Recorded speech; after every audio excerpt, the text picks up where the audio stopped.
aumenta significativamente el riesgo de aborto y de malformaciones congénitas ya descritas en el síndrome de rubiola congénita. Ahora, esto varía también de acuerdo al momento del contagio materno. Cuando se da el contagio en las primeras 12 semanas, el 90% de fetos prácticamente hacen un síndrome de rubiola congénita.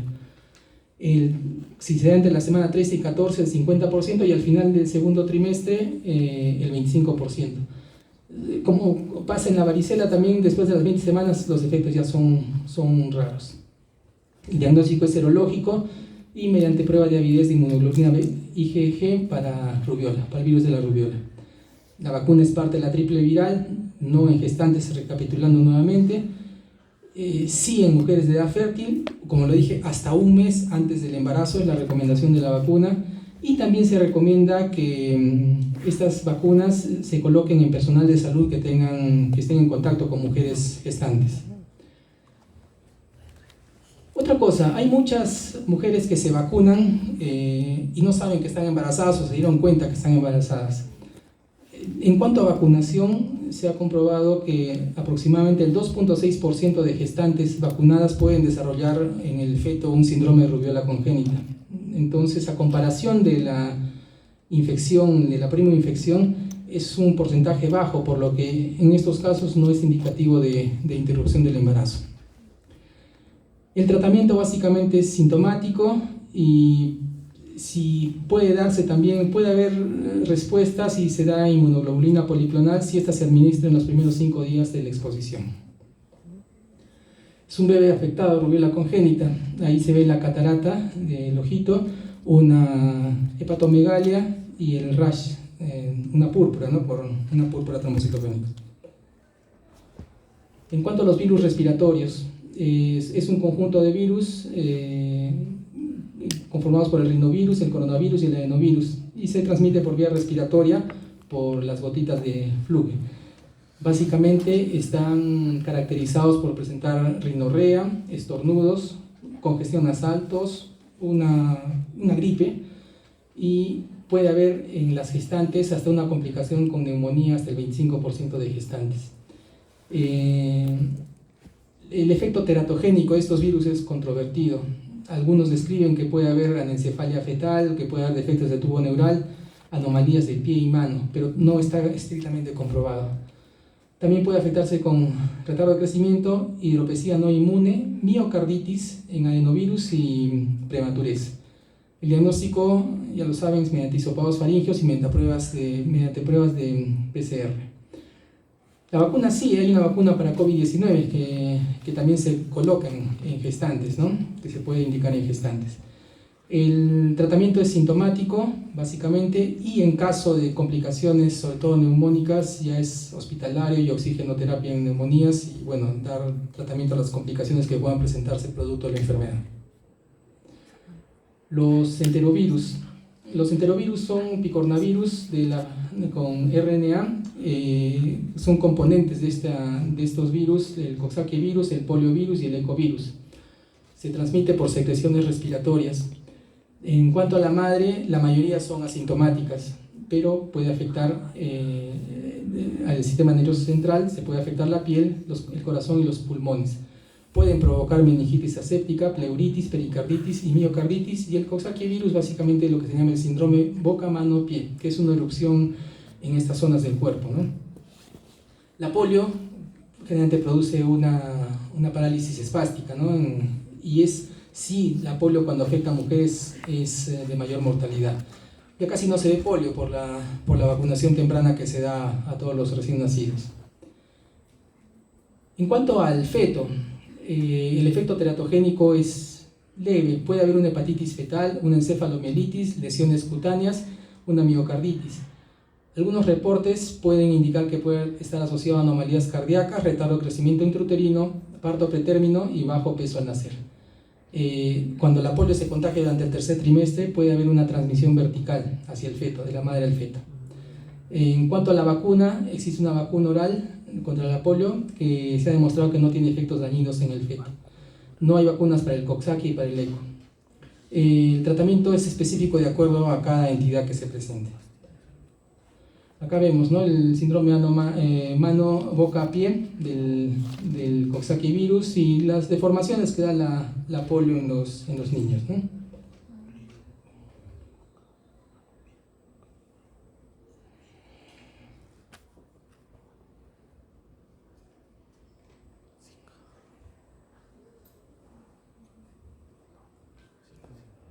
Listo, entonces ahora seguimos con lo que es el parvovirus. El parvovirus es un virus del tipo B19.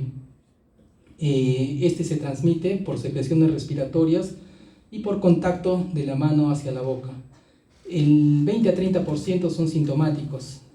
Los que desarrollan síntomas pueden presentar fiebre, cefalea, gripe, una eritrodermia facial, como que dan el aspecto de una mejilla bofeteada, y que se extiende luego a troncos y extremidades, y también puede estar asociada a poliartralgias.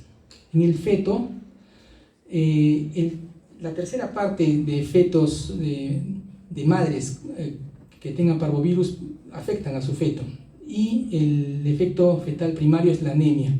Esto puede causar aborto, puede causar muerte fetal y puede causar hidrops fetal, la causa de la anemia, y por lo que el parvovirus está considerado como el agente infeccioso más frecuente de hidrops fetal no inmune. El diagnóstico se da mediante serología IgG y serología IgM, y puede detectarse mediante PCR en suero materno, y también puede hacerse la detección de DNA viral B19 en el líquido amniótico. También puede encontrarse anticuerpos inmunoglobulina M en suero fetal por cordocentesis. No existe una vacuna para el parvovirus, y el tratamiento básicamente es sintomático y puede llegarse a la transfusión fetal en casos de anemia severa. Acá vemos, ¿no?, lo que se llama la mejilla bofeteada, que es una característica de la infección por parvovirus, y en las otras dos diapositivas dos ecografías con fetos con hidrops fetal. En la primera, en la de arriba, una citis, y en la segunda donde se ve un hidrotórax, donde se ve la citis y donde se ve también un edema subcutáneo marcado. En este caso son hidrops no inmunes. El Zika. El Zika es un virus de la familia Flaviviridae, un virus RNA. Es el primer teratógeno transmitido por mosquitos. Se transmite por mosquitos, por picadores de mosquitos. También puede transmitirse por fluidos corporales, por lo que también puede ser transmitido a través de las relaciones sexuales. Algunos pueden considerarla como una enfermedad de transmisión sexual, pero no es la forma básica de transmisión. La clínica materna, por lo general en las mujeres, en las madres, es asintomática. Puede causar síntomas leves de erupción, fiebre, cefalea, artralgia y conjuntivitis. Algunos indican que tiene relación con el virus con la parálisis de Guillain-Barré, pero no, es raro. En cuanto al feto, la tasa de infección fetal en madres afectadas por Zika es del 6%, y de estos fetos la mortalidad es del 7%. El síndrome congénito de Zika está caracterizado por microcefalia, lisencefalia, ventriculomegalia, calcificaciones intracraneales, anomalías oculares y contracturas congénitas. El diagnóstico es serológico, también mediante la detección del RNA del virus por PCR en sangre o en orina. No hay vacuna para el Zika. El tratamiento es básicamente sintomático y controles del vector, ¿no? Uso de repelentes, mosquiteros, fumigaciones, evitar aguas estancadas, y también tener la precaución de no tener relaciones con personas expuestas anteriormente o que hayan estado en zonas donde predomina el Zika, ¿no? Acá vemos, ¿no?, en la foto de arriba a la izquierda, un niño con microcefalia, una lisencefalia en la de abajo. La lisencefalia es la ausencia parcial o total de las circunvoluciones cerebrales. Y eso también se puede ver en ecografías o puede verse en imágenes de resonancia de un feto, ¿no? Y al costado hacia la derecha vemos una toma ecográfica de un feto afectado por virus del Zika, en la cual se ve una dilatación ventricular, una hidrocefalia, una ausencia de septum decavum pellucidum y una corteza cerebral adelgazada. Pasamos a lo que son infecciones bacterianas. Acá tenemos lo que es el estreptococo del grupo A, básicamente el estreptococo piógenes. Es la causa más frecuente de faringitis bacteriana aguda en gestantes y puede asociarse a infecciones sistémicas o afecciones cutáneas. La transmisión es mediante contacto directo y mediante secreciones. En cuanto a la madre, se presenta, como ya lo dije, como una faringitis, puede presentarse también como escarlatina y como erisipela, y no son mortales. Es la causa más común de infección y muerte materna posparto, más bien después del parto sí puede causar infecciones severas, y está asociado a lo que se llama un síndrome de choque tóxico estreptocócico, en la cual hay hipotensión, fiebre y falla multiorgánica, y esto asociado también a una bacteriemia. La tasa de mortalidad es alta, casi un 30% de mujeres que tienen este problema. En el feto básicamente no se ha visto alguna afección. El diagnóstico es clínico y mediante cultivos del estreptococo. No hay una vacuna contra el mismo y el tratamiento es con antibióticos como penicilina, clindamicina, y si es necesario alguna herida pueda requerir, se hace un debridamiento quirúrgico de la misma. El estreptococo del grupo B, que es el estreptococo agalactiae, se transmite, mejor dicho, este germen coloniza el tracto gastrointestinal y genitourinario en el 10 a 25% de gestantes. O sea, casi una tercera parte de gestantes podría estar afectada o colonizada con este germen. En la madre puede ir la sintomatología desde una colonización asintomática hasta una sepsis, también sobre todo en inmunosuprimidas. Puede también asociarse a una bacteriuria, a una pielonefritis, a una osteomielitis, mastitis posparto o también a infecciones puerperales. En el feto, básicamente está asociado a aumento de incidencia de parto pretérmino, ruptura prematura de membranas, coriamnionitis clínica y subclínica. El mayor problema es la sepsis neonatal en el feto, en el recién nacido, ya una vez que nace. Esta sepsis neonatal puede ser temprana o puede ser tardía. Temprana es cuando se presenta en los primeros 7 días de vida y básicamente se manifiesta con dificultad respiratoria, apnea e hipotensión. Y en la tardía, de 1 a 3 semanas después del parto y asociado generalmente a meningitis. Hay una mortalidad mayor en el recién nacido cuando se da una infección temprana. Y en infecciones tardías básicamente está asociado a secuelas neurológicas. El diagnóstico es mediante cultivos rectovaginales y se recomienda que esta sea periparto entre las 35 a 37 semanas como un screening para detectar las mujeres gestantes que puedan tener este germen y dar una profilaxis. También puede detectarse mediante sondas de DNA y de NAT. No hay todavía una vacuna para el estreptococo agalactiae. Se está todavía haciendo una vacuna experimental, pero que todavía no ha salido al mercado. El tratamiento, como ya les dije, está basado en hacer una quimioprofilaxis intraparto a todas las portadoras en las que se haya detectado el germen en los cultivos rectovaginales, y si no hay la posibilidad de hacer estos cultivos, hacer una quimioprofilaxis basada en riesgo. ¿En qué pacientes se haría esta quimioprofilaxis? En pacientes que están con una amenaza de parto prematuro con posibilidad alta de que se produzca el parto, en ruptura prematura de membranas mayor a 18 horas, que hagan fiebre intraparto mayor a 38 grados centígrados. Se ha demostrado que esta quimioprofilaxis baja la sepsis neonatal de 2 a 3 por 1000 a 0.21 por 1000. Entonces es efectivo, pero para eso hay que identificar estos casos. La quimioprofilaxis se da mediante la administración de antibiótico 4 horas antes del parto y sigue siendo de elección la penicilina G como alternativa a la ampicilina y cefazolina, clindamicina y vancomicina en pacientes alérgicas. Estos son esquemas, ¿no?, de quimioprofilaxis antimicrobiana, tanto con penicilina G, con ampicilina, con cefazolina, clindamicina y vancomicina. La delegada tiene las diapositivas, se les puede pasar, ahí están todos los cuadros para que los vean con más calma. El estafilococo aureus, sobre todo el resistente a meticilina o el famoso MRSA, Este germen coloniza las fosas nasales, la piel, los genitales y la orofaringe. El 20% de individuos sanos son portadores persistentes de este germen. Del 30 al 60% son portadores intermitentes, quiere decir que hay periodos en que tienen el germen y periodos en que no los tienen, y del 20 al 50% no son portadores. Se ha visto también que el MRSA de por sí solamente coloniza al 2% de adultos. La gran mayoría es un estafilococo aureus simple. En cuanto a la madre, en pacientes obstétricas gestantes se ha visto que hay una colonización anovaginal del 10 al 25%. Se caracteriza por infecciones de piel y tejidos blandos, mastitis, sobre todo mastitis durante la gestación. Hay gestantes que hacen mastitis en el embarazo, abscesos mamarios, abscesos perineales por infección de la episiotomía, infección de herida operatoria en pacientes poscesárea, coriomielitis y osteomielitis.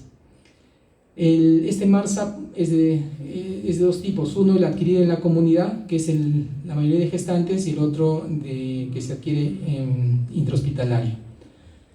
En cuanto al feto, es raro una transmisión vertical, pero también hay que tener cuidado si hay lesiones, de que no haya, antes del parto, de que no haya un contagio durante el parto. El diagnóstico es mediante cultivos del germen, no hay una vacuna para el mismo, y el tratamiento depende de la gravedad o severidad de las lesiones. Puede ser simplemente desde un drenaje y un cuidado local, si son lesiones superficiales no complicadas, hasta ya curas quirúrgicas en lesiones más extensas, como hospitalización y antibioticoterapia endovenosa, ¿no? Para el MRSA adquirido en la comunidad de elección puede darse el trimethoprim con el sulfametoxazol, la clindamicina. El linezolid es efectivo, pero es un medicamento muy costoso, por lo que no es usualmente usado. La rifampicina también es efectivo, pero no se debe usar como monoterapia porque produce una resistencia rápida. Todo está dirigido a un control de este germen, y eso se hace con una adecuada higiene de manos, una prevención en el contacto piel a piel o en el contacto con apósitos y de heridas, ¿no? Ya tomar lo que son medidas de bioseguridad. También son efectivos las tetraciclinas y la doxiciclina y minociclina, que son familia, ¿no? Pero son medicamentos que no se usan en el embarazo. La listeriosis. La listeriosis es causada por un germen denominado Listeria monocytogenes, que es un bacilo gram negativo intracelular. Esta se transmite básicamente por alimentos contaminados. Los brotes son causados por consumo de verduras crudas, col, melones, leche, queso fresco, pescado ahumado y alimentos procesados. Las gestantes son muy susceptibles a esta infección. Se considera que casi las gestantes tienen un riesgo de 100 veces mayor que la población en general a desarrollar esta enfermedad. La mayor parte de gestantes son asintomáticas, pero algunas pueden producir un síndrome febril y que se confunda con una influenza, una pielonefritis o una meningitis. La madre también puede aumentar el riesgo de parto pretérmino. En cuanto al feto, puede producir lesiones granulomatosas como microabscesos, y en la placenta se ven signos de coriomielitis con macroabscesos. También está asociado a aborto y a muerte fetal, y también a sepsis neonatal temprana o tardía, similar al del estreptococo del grupo B. La mortalidad en los neonatos que nacen con este germen es del 21%. El diagnóstico básicamente se hace en base a hemocultivos. No hay una vacuna. El tratamiento es mediante una combinación de ampicilina con gentamicina. Puede darse trimethoprim sulfa en alérgicas, considerando que el trimethoprim está contraindicado en el primer trimestre y en el último mes de embarazo. Y lo principal es acá la prevención mediante lavado y desinfección de vegetales crudos y la cocción adecuada de alimentos.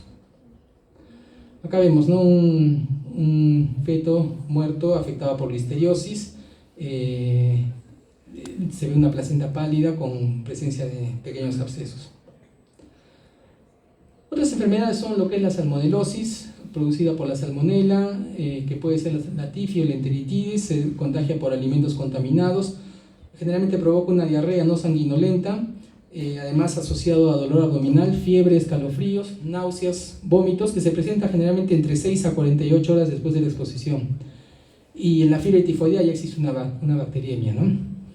En el feto está asociado básicamente a abortos si se da en el primer trimestre o a partos prematuros, y en algunos casos puede llegar a la muerte fetal.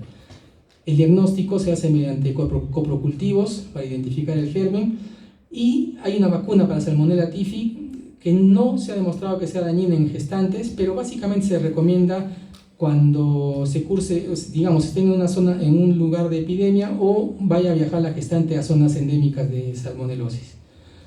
El tratamiento está dado en lo que es la hidratación, los antibióticos como las fluoroquinolonas, que no se usan en gestantes, o cefalosporinas de tercera generación como la ceftriaxona.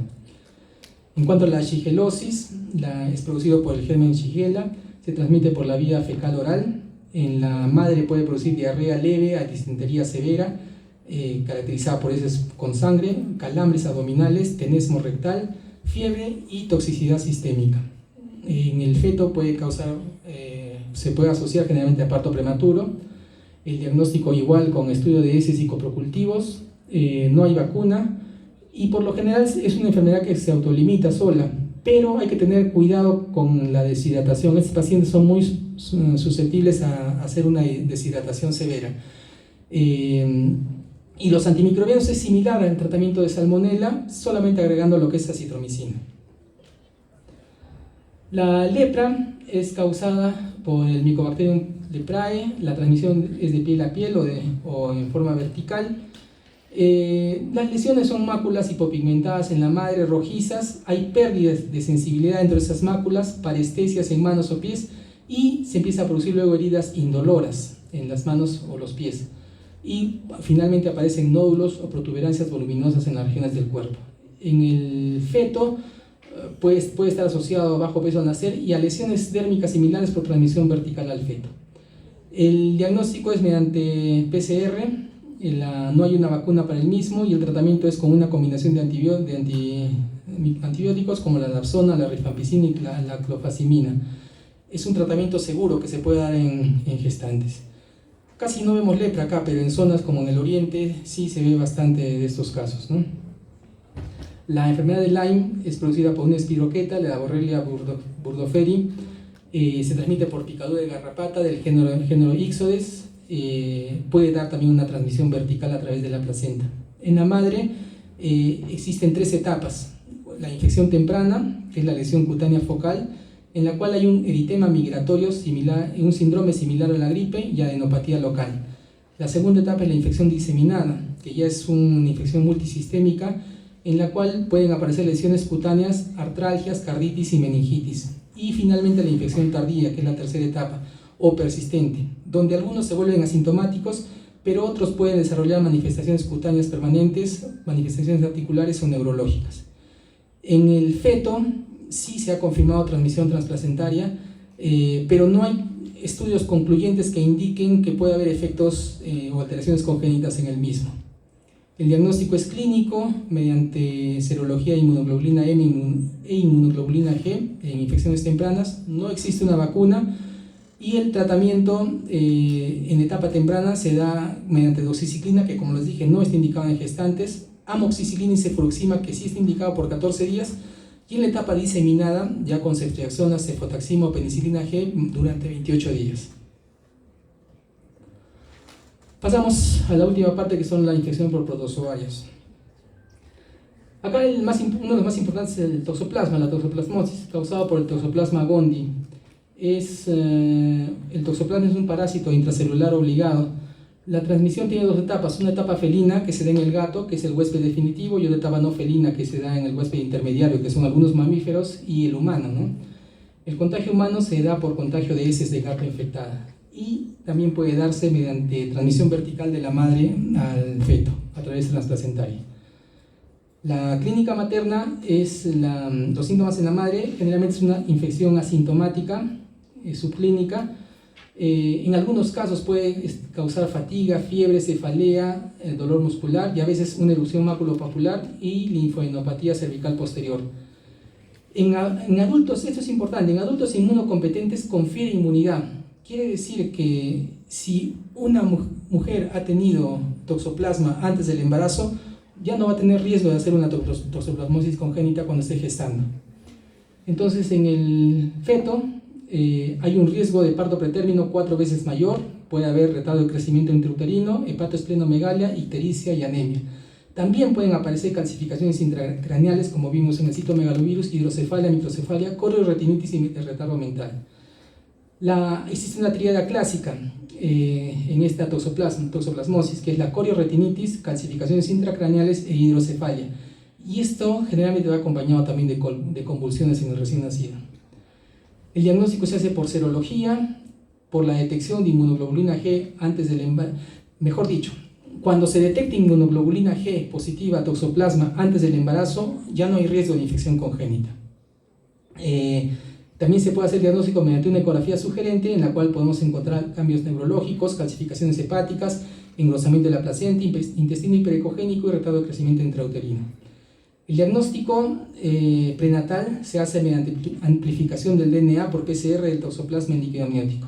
No hay una vacuna para el mismo, y el tratamiento se ha evidenciado que hay una débil relación en el tratamiento temprano para reducir la toxoplasmosis congénita. Quiere decir que no hay una evidencia fuerte que nos indique que un tratamiento temprano podría evitar la toxoplasmosis congénita. Básicamente, el tratamiento está asociado a reducir secuelas neurológicas graves y a muerte neonatal. Este tratamiento se da con espiramicina, pirimetamina, sulfonamida y ácido folínico. Los cuidados es cocinar la carne, lavar de frutas vegetales, guantes al manipular heces de gato, o mejor, no manipularlas, no alimentar los gatos con carne cruda o poco cocida, y de preferencia tener a los gatos dentro de casa. ¿Cuántos tienen gatos acá? Levanten la mano. Y es un temor de las gestantes. Una de las primeras preguntas que hace una gestante en la consulta es: ¿qué hago con mi gato? ¿Lo boto? ¿Lo desaparezco? ¿Lo regalo? Y creo que como todas las mascotas uno los considera parte de la familia, ¿no? Entonces, simplemente no es cuestión de eliminar al gato, es cuestión de tener ciertos cuidados. Sí recomendarle a la madre que esté lejos de los areneros, que no manipule los areneros, que otra persona se encargue de manipular los mismos, y también procurar que el gato solamente esté en casa para que no tenga contacto con otros felinos, ¿no? Acá se ve un recién nacido afectado por toxoplasma, se ve la hidrocefalia, la hepatoesplenomegalia y la hidrocefalia en la ecografía, ¿no? La malaria es producida por un parásito que se llama el Plasmodium, que puede tener 4 variedades, que es el Falciparum, el Vivax, el Ovale y el Malaria.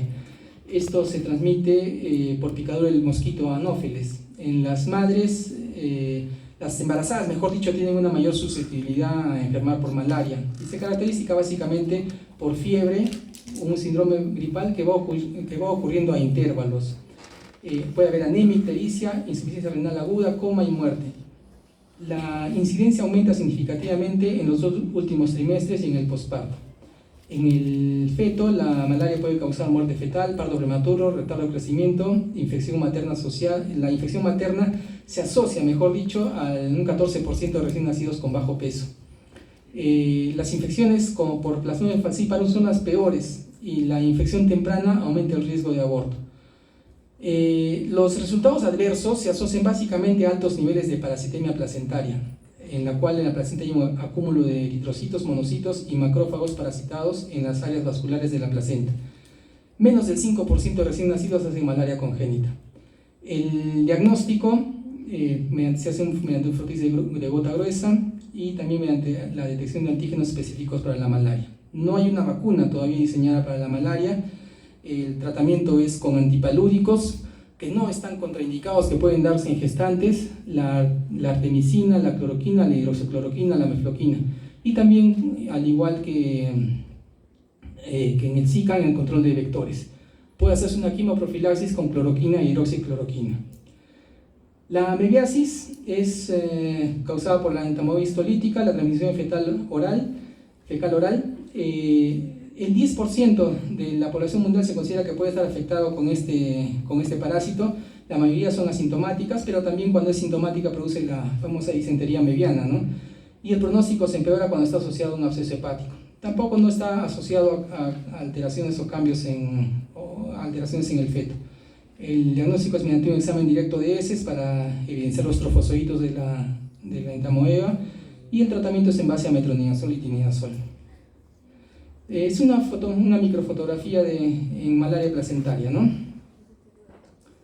Y finalmente hablaremos un poquito del complejo del TORCH. El TORCH es una serie de entidades que tanto parasitarias como virales, que tienen similares sintomatologías y similares consecuencias, sobre todo en el feto. Clásicamente el TORCH estaba compuesto por el toxoplasma, la rubiola, el citomegalovirus y el herpes, pero en la O se han agregado, el TO era por toxoplasma, pero se han agregado otras enfermedades como la sífilis, la hepatitis, la enfermedad de Chagas. Si se dan cuenta en la exposición, son efectos similares que tienen en el feto, por eso es que se les agrupa en un solo síndrome. Bueno, eso es todo, muchas gracias. Si hubiera alguna pregunta. Gracias.